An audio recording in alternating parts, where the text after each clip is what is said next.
Now, how does the stock market work? If you've ever watched CNBC or if you've ever seen them tickers and it's going up and down really, really fast, you wonder, like, if you was like me, why does it fluctuate like that? What the hell is going on? And how does any of this make sense to money and the dollars? It just seemed like a bunch of bullshit to me, to be honest. But this is how the stock market works. Every time a stock is bought, the price goes up. Every time a stock is sold, the price goes up. So all the little flickerings that you see in, number going up, number going down the chart, those are people buying and selling the stock. That's how many people are involved in the stock market. That's how many trades go on every single day. My ducks, my swans, welcome to the pond. There are 1.46 billion trades made on the stock market every single day.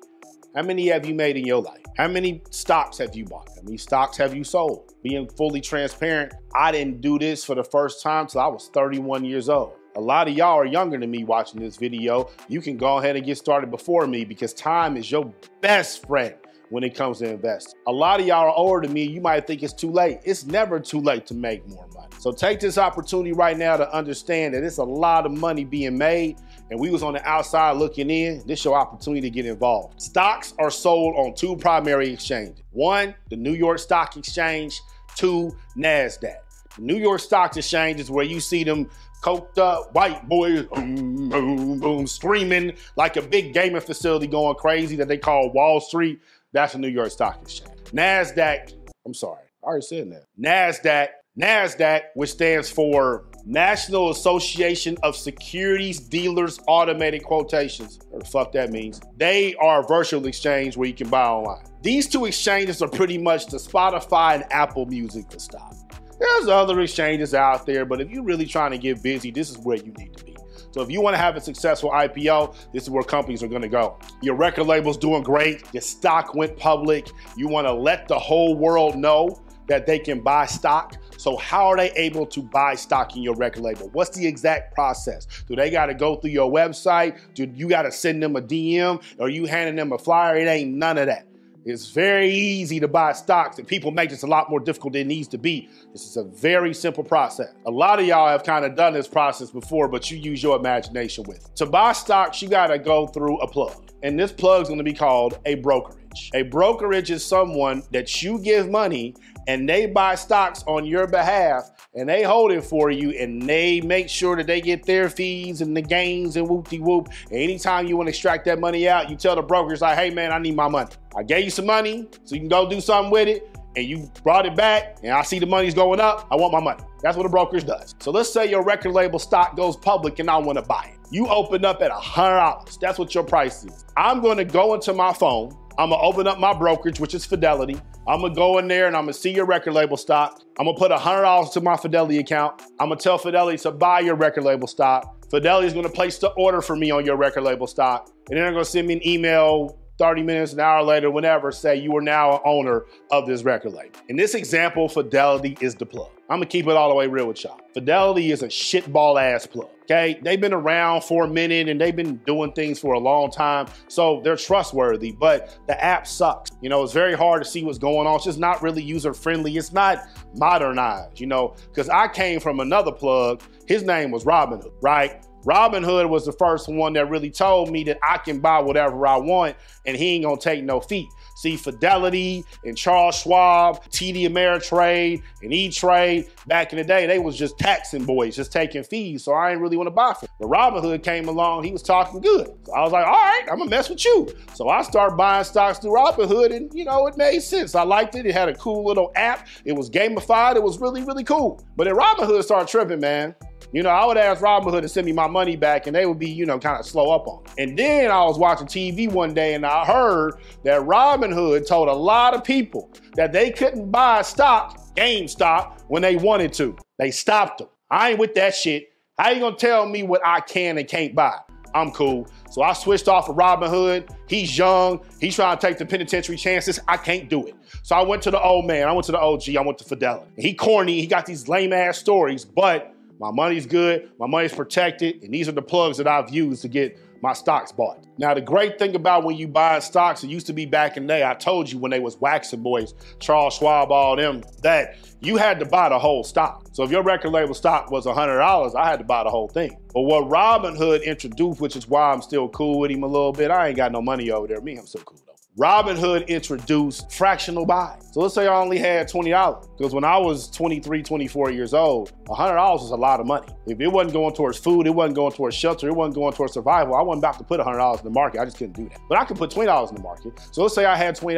Robinhood would let me buy $20 of your record label stock. They were the first people to really do that. So although I wouldn't own a whole share, I would own 1/5 of a share, because, you know, $20 of 100 is 1/5. And 1/5 of a company that you believe in is way better than 0/5 of any company that you believe in. It's always better to have money in the market than outside the market. Why? Because we gotta beat inflation, we gotta beat 2.1. And I'm gonna get to there with how we beat 2.1. But before I do that, what app do y'all use to buy stock? Robinhood, Fidelity, Charles Schwab, Webull, whomever. Write in the comments below and tell us your experiences with it so we can kind of see which ones we need to be on. I look forward to reading that. I'm gonna write some comments, I'm gonna respond to some people down there, so y'all go ahead and do that. So this is all fine and dandy, right? We got the record label stock, we did all that, but what about the other company? What about Apple? What about Microsoft? What about all this stuff? How do you know which stocks to buy? That was my question. I see all these numbers, see things flickering. How do I know which stocks to buy? Everybody want to be a rapper today. Everybody. There's 60,000 songs uploaded to Spotify every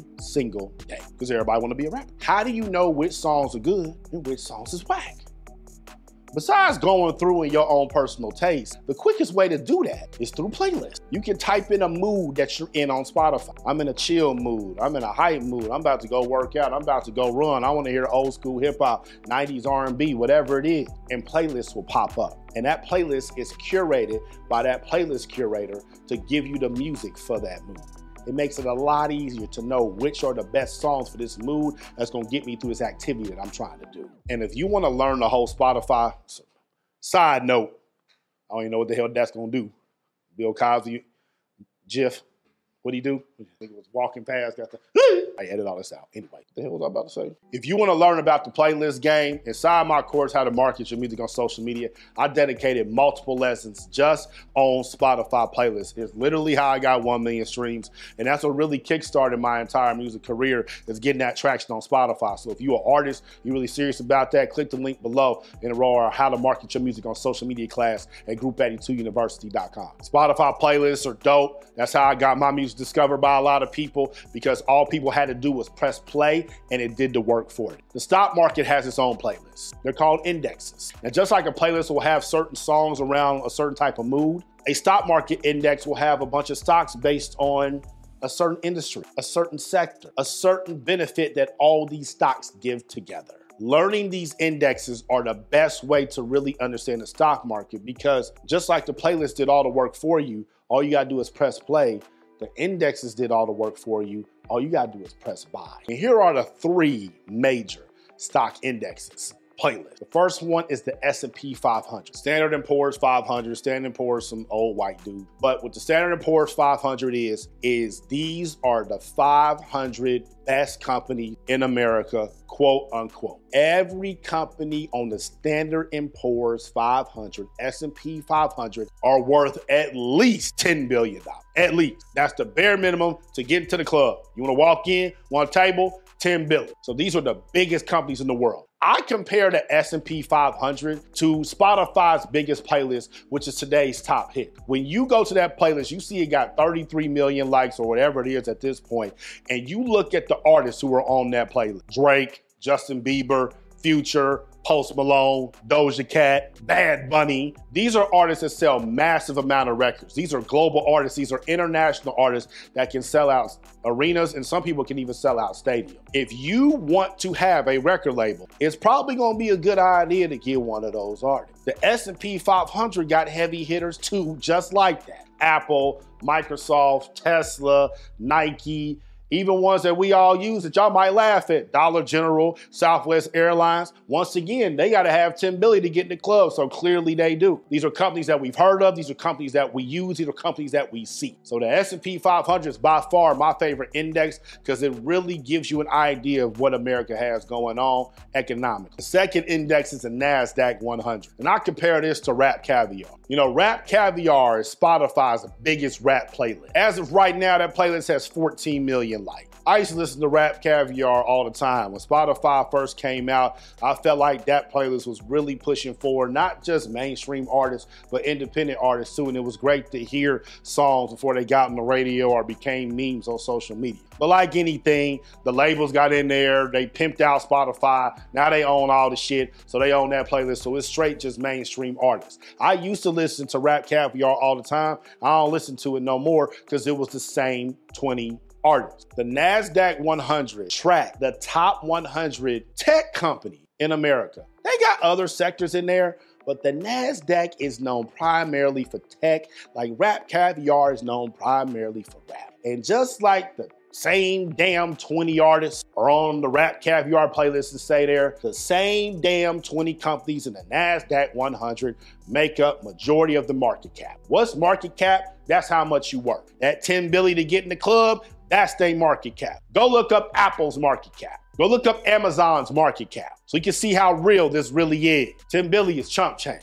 And that's primarily why the NASDAQ 100 gets so much pub, because it has most of the companies that have the largest market cap. So you talking Apple, Microsoft, Tesla, Meta, which is Facebook, Alphabet, which is Google. Go look at what all of them are worth. Mega market cap. Just like Rap Caviar will have the same rap artists. Kanye West, Kendrick Lamar, Drake, Lil Baby, J. Cole. Same ones that we always see that's been on there forever. It's the exact same thing with this. So if you are leaning heavy into rap, because rap permeates all culture, we know rap is everywhere. There ain't a continent in the world where you can't go and hear no rap music or hear people use rap lingo. We see it everywhere. There's more music than rap out there, right? So you probably just don't want to invest your money just in rap, right? Because the NASDAQ 100, I mean, you're talking Apple, you're talking Microsoft, you're talking Tesla, you're talking Meta, Facebook, you're talking Alphabet. These are the biggest companies in the world. They're in everything. But there's industries outside of tech too, right? So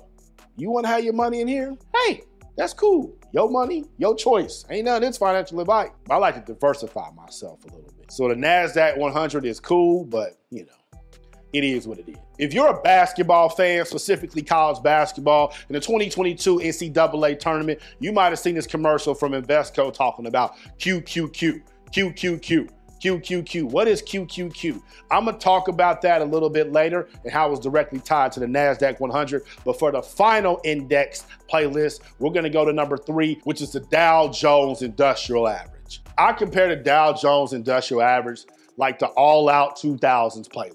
80s babies, I'm expose myself. We ain't gotta hide no more. 90s babies been bullying us. 2000s babies been bullying us. 10s babies, y'all can't even talk. Y'all been bullying us too. It don't matter. I was born in 1984. I graduated high school in 2002. So sometimes when I'm in the gym and I need to finish that last set or it's gonna be a heavy lift day, I need to hear Lil Jon tell me to knock a nigga's head off. I need to hear Ludacris talking that cash shit that he was talking back in that era.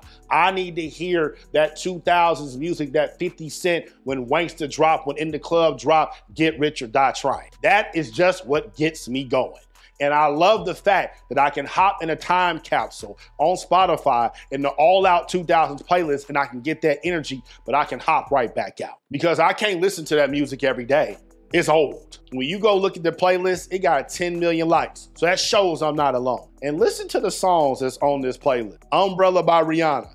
In the Club, 50 Cent. Just Dance, Lady Gaga. Yeah, Usher featuring Lil Jon, Ludacris. Lose Yourself, Eminem. No matter what happens to the end of time, those songs are always gonna be associated with that 2000s era. The Dow Jones Industrial Average takes a lot of industrial companies, blue chip companies, older companies, 30 of them, puts them inside of an average and says, this is what's going on based on our proprietary score. Dow is Charles Dow. Jones is Edward Jones, things you might have seen before. Old ass white dudes. They decided who was cool and who wasn't, and they made a list and people still talk about it. As of June 6, 2022, these are the top 5 weighted companies in the Dow Jones Industrial Average. United Health Group, Goldman Sachs, Home Depot, Microsoft, and McDonald's. These are all companies that we heard of. Most people use a couple of these companies every single day. These are companies that have been around forever, and they're gonna stay around forever. And they're always going to be associated with the financial health of America because they're in the fabric of America. This is what old Wall Street considered the reflection of the market. Do you think that's true?